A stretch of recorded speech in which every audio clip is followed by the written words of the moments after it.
नमस्कार साथियों, स्वागत है आप सभी का हमारे YouTube चैनल स्मार्ट स्टडी 101 पर और मैं हूं दिव्या वर्मा।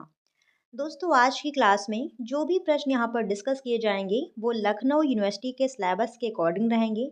तो आज की वीडियो आप सभी विद्यार्थियों के लिए बहुत ही महत्वपूर्ण है। वीडियो को लास्ट तक देखिएगा, एक भी पॉइंट मिस मत कीजिएगा।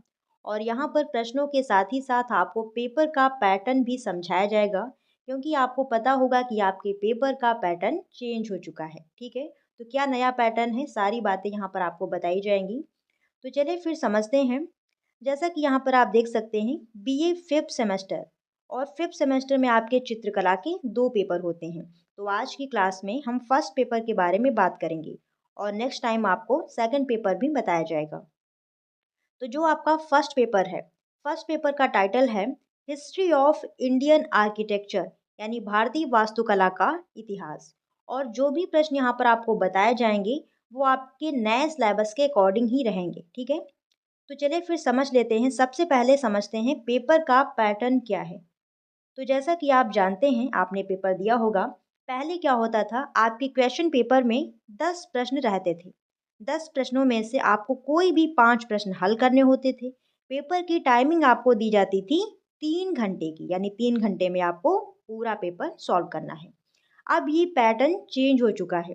अब नया पैटर्न क्या आया है तो वो समझिए। अब आपके क्वेश्चन पेपर में 10 प्रश्न रहेंगे, प्रश्न आपके 10 ही रहेंगे, लेकिन इन 10 प्रश्नों को दो भागों में डिवाइड कर दिया गया है। पहले भाग में 2 प्रश्न रहेंगे, दूसरे भाग में 8 प्रश्न रहेंगे। पहले भाग से आपको एक प्रश्न करना अनिवार्य है, कंपलसरी है। दूसरे भाग से आपको 3 प्रश्न करना है। ठीक है, तो इस प्रकार आपको एक और तीन 4 प्रश्न करने हैं, यानी 10 में से आपको 4 प्रश्न करने हैं।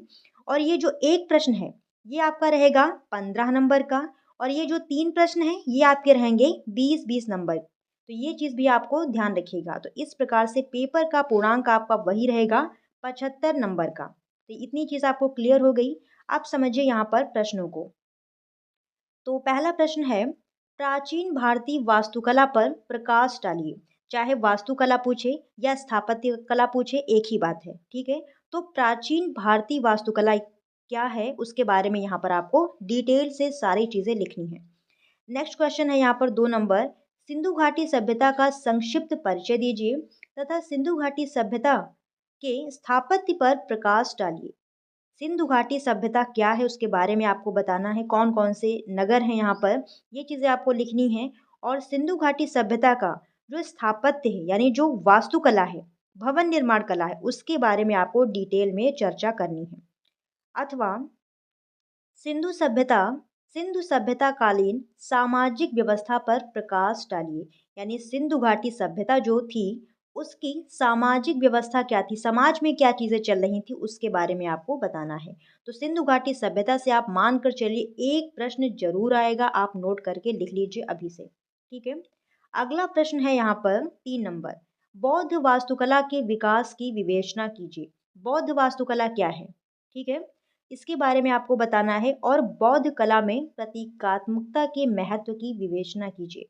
तो बौद्ध कला ये भी इंपॉर्टेंट है, यहाँ से भी एक प्रश्न जरूर आएगा। बौद्ध स्थापत्य और सिंधु कला ये मैंने पढ़ाई हुई है, आप जाकर टेलीग्राम पर देख सकते हैं, वीडियो आपको मिल जाएगी। नेक्स्ट क्वेश्चन है यहाँ पर, एकेश्वरवाद क्या है इसकी विवेचना कीजिए। एकेश्वरवाद क्या है इसके बारे में आपको लिखना है, और फिर थोड़ा सा और डिटेल में आपको हेडिंग वाइज हर एक पॉइंट क्लियर करना है। नेक्स्ट आता है यहाँ पर अगला प्रश्न 5 नंबर, अशुभ से आप क्या समझते हैं? क्या अशुभ ईश्वर के अस्तित्व के साथ रह सकता है? स्पष्ट कीजिए। अथवा अशुभ की समस्या व स्वरूप पर प्रकाश डालिए। अथवा अशुभ के स्वरूप एवं प्रकारों की व्याख्या कीजिए। अथवा अशुभ की समस्या का समाधान किस प्रकार से किया जा सकता है, विवेचन कीजिए। तो यहाँ से भी एक प्रश्न जरूर आएगा, इसीलिए मैंने यहाँ पर अथवा करके 2-4 प्रश्न डाल दिए हैं। तो अशुभ क्या है, अशुभ की परिभाषा क्या है, अशुभ से आप क्या समझते हैं, और इसका जो समाधान है, यानी अशुभ की समस्या का जो समाधान है वो किस प्रकार से किया जा सकता है, विस्तृत चर्चा कीजिए। नेक्स्ट प्रश्न है यहाँ पर 6 नंबर, इस प्रकार से भी प्रश्न पूछा जा सकता है कि संक्षिप्त में टिप्पणियाँ कीजिए, निम्नलिखित पर संक्षिप्त में टिप्पणियाँ कीजिए। और अगर इस प्रकार से प्रश्न आएगा तो जो भी पॉइंट यहाँ पर दिए हुए होंगे इनके बारे में आपको थोड़ा-थोड़ा लिखना है। ठीक है? क्योंकि 4 पॉइंट हैं, चारों पॉइंट जब आप विस्तार से लिखेंगे तो आपका हो जाएगा। पहला है भाजा चैत्य यानी जो भाजा गुफाएँ हैं उनके बारे में। नेक्स्ट है सारनाथ की बुद्ध प्रतिमा यानी सारनाथ से जो बुद्ध की प्रतिमा प्राप्त हुई उसके बारे में। आस्था क्या है और ईश्वरवाद क्या है, ये कुछ पॉइंट हैं यहाँ पर। नेक्स्ट प्रश्न है यहाँ पर 7 नंबर, ईश्वर के अस्तित्व के प्रति प्रयुक्त सत्ता मूलक तर्क की व्याख्या कीजिए। ईश्वर के अस्तित्व के लिए जो सत्ता मूलक तर्क है इसकी आपको व्याख्या करनी है। नेक्स्ट है यहाँ पर ईश्वर के क्या गुण हैं, ईश्वर के गुण क्या हैं। ईश्वर के तात्विक गुण की विवेचना कीजिए अथवा ईश्वर द्वारा विश्व की रचना की विवेचना कीजिए।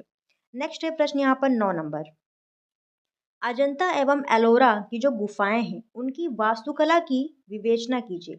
अजंता एलोरा आपने सुनी होंगी, दोनों गुफाएं, पढ़ा भी होगा इनके बारे में। तो इनकी जो वास्तुकला है वो किस प्रकार से है उसके बारे में आपको बताना है। नेक्स्ट है यहाँ पर सर्वेश्वरवाद क्या है, सर्वेश्वरवाद के गुण और दोष बताइए। गुण भी बताने हैं, दोष भी बताने हैं। फिर अगला प्रश्न है यहाँ पर 11 नंबर, उदयन के अनुसार ईश्वर मनन मोक्ष साधना है। यहाँ पर मनन है, इसे आप सही कर लीजिए, ईश्वर मनन मोक्ष साधना है, ये उदयन ने कहा है, इसकी विवेचना कीजिए। अथवा उदयन के न्याय कुसुमांजलि को मोक्ष का उत्पाद कहा गया है। ये न्याय कुसुमांजलि उदयन की रचना है, तो उदयन के न्याय कुसुमांजलि को मोक्ष का उत्पाद कहा गया है, इसकी विवेचना कीजिए या इसे स्पष्ट कीजिए। और अगला प्रश्न है यहाँ पर, धार्मिक भाषा से आप क्या समझते हैं, धार्मिक भाषा क्या है, इसकी प्रकृति एवं स्वरूप पर प्रकाश डालिए। अथवा धार्मिक भाषा सादृश्य का प्रतीक है, इस कथन को स्पष्ट कीजिए।